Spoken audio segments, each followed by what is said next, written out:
Do you feel unproductive a lot of the time? There's just so many different benefits from these habits that I've been implementing into my life. Let's go into it. Set an alarm and stick to it. I used to be one of those people who had multiple alarms set. I had an extremely hard time waking up in the morning, not a morning person at all. But then I learned that having multiple alarms and waking up your brain and then trying to shut it down again, and then waking up, shutting down over and over again in the morning is like the most inefficient way to get extra sleep, and it just like destroys your quality of sleep. I realized that if I don't wake up when my first alarm goes off and I don't get out of bed immediately, I am groggy for like the rest of the day. So something that I've been implementing is putting my phone on the other side of the room so that I physically have to get up out of bed in order to turn off my alarm before it wakes up the baby, because that is not fun. And just doing that was like cold turkey. I never had a problem with waking up again. It's a super small, simple habit, but has made me so much more productive, and I'm not wasting time every morning, and I don't even have to fight with myself to get out of bed. And the next habit is to stretch. Every morning, or at least every day, I try to stretch just a little bit. It makes me feel so much better, especially with all the sitting we do. Stretching out your spine and your body is super, super important. And there's also a lot of amazing benefits of stretching. It actually helps your body keep proper blood and nutrient supply to your muscles, which prevents fatigue and discomfort, all while reducing your stress and increasing your energy. And on top of that, it's almost like a moving meditation where you just have a few minutes to kind of feel your body and be present and just have a little bit of time where you're just kind of like helping yourself feel better for the rest of the day. Which leads me to my next point.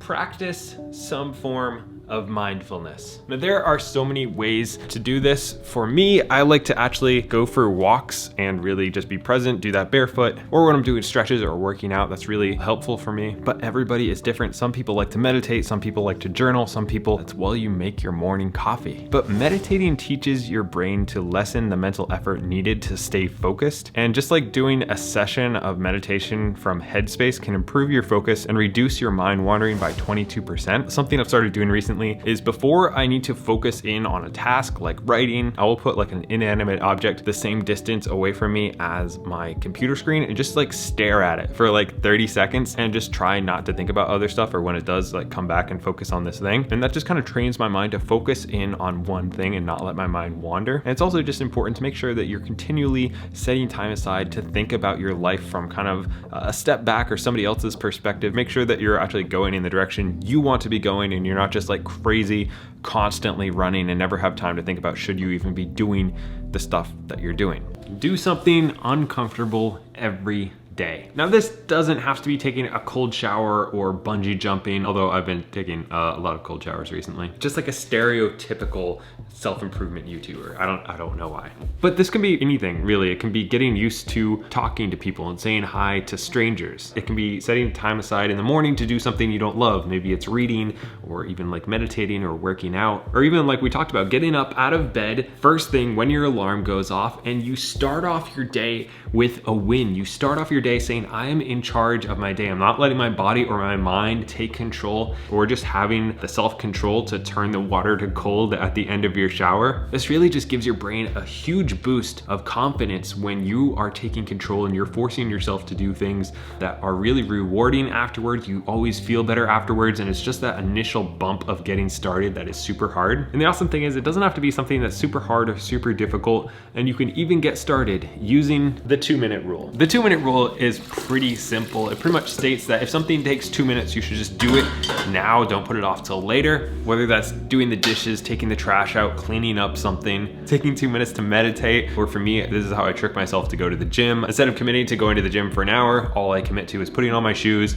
going and sitting in the car. And if I want to come back inside, I can, but every single time I've done that, I've ended up going to the gym because I'm like, I'm already in my workout clothes, I'm already in the car, I might as well just go at this point. So break down something that you really want to do into the smallest habit possible and only commit to doing that, and you will do way more stuff. Don't be afraid to use tools. A lot of us learn one basic way to do something and then we never look for new possibly way better tools. And a lot of times there are much simpler, more simple ways to do things. And I want to tell you about one of my favorite ones right now, and actually the sponsor of this video, Canva. Canva has so many cool and new features that I didn't know about. I've been using them to like make thumbnails for years, but there's an insane amount of other stuff you can do on there. And because of that, you can stop trying to juggle multiple tools and subscriptions. With Canva, you can plan, create, schedule, and publish your designs all in one place. A few of my favorite things I've been using recently, if you look right here on the visual work site. Number one is Docs with Magic Write. They have all these templates, or you can just have a blank page. And Magic Write is pretty much an AI that you can use to brainstorm, kind of give you a jumping off point. Like write a YouTube script for 10 ways to do less with minimalism.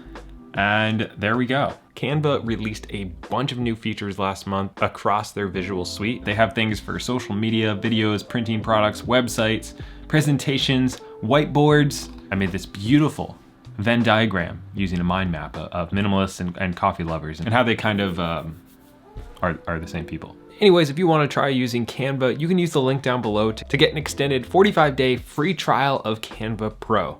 Anyways, on to the next point. The next habit to start is to go outside. This is something that I try to do every day, even when it's pretty cold out.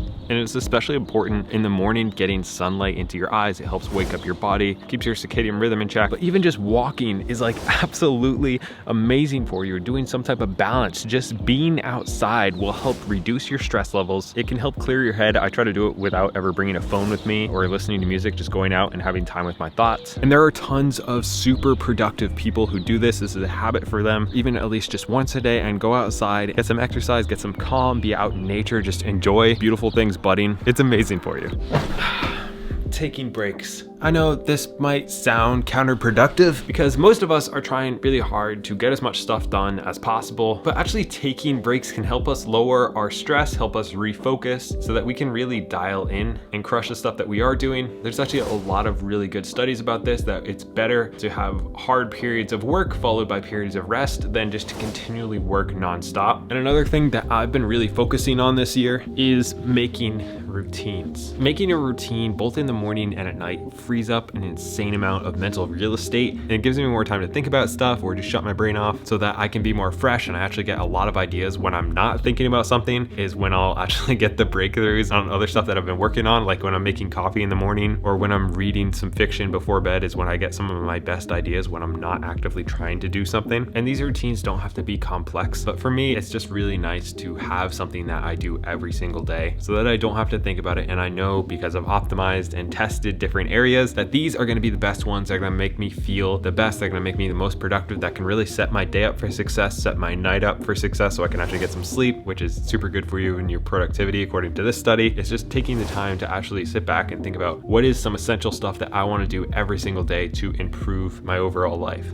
Use the 2-day rule. I learned this one from Matt Diavella back in the day. For me, this is something that I try to hold pretty strongly to, that I have to do some type of exercise at least every other day. And I've been doing that for an extremely long time, where I don't think it's actually great to work out 7 days a week, or sometimes even 5 days a week. I try to keep it to 2 to 3 times a week, but then on the other days, I'll go for a walk. And the 2-day rule kind of just states that it's okay to miss a day as long as you never miss that second day. So it kind of just takes some of the pressure off for you, because you don't have to be perfect, but you do need to keep showing up. Reading.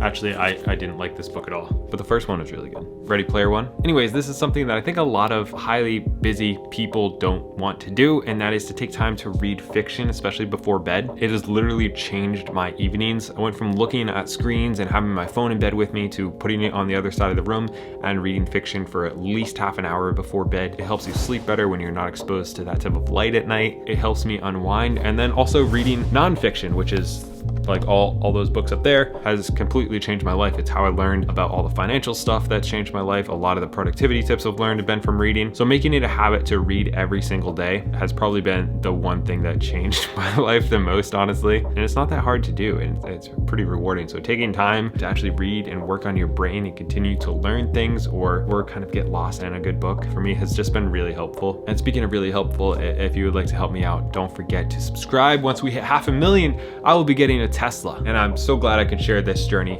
with you guys. I appreciate all the support, and I will see you next week.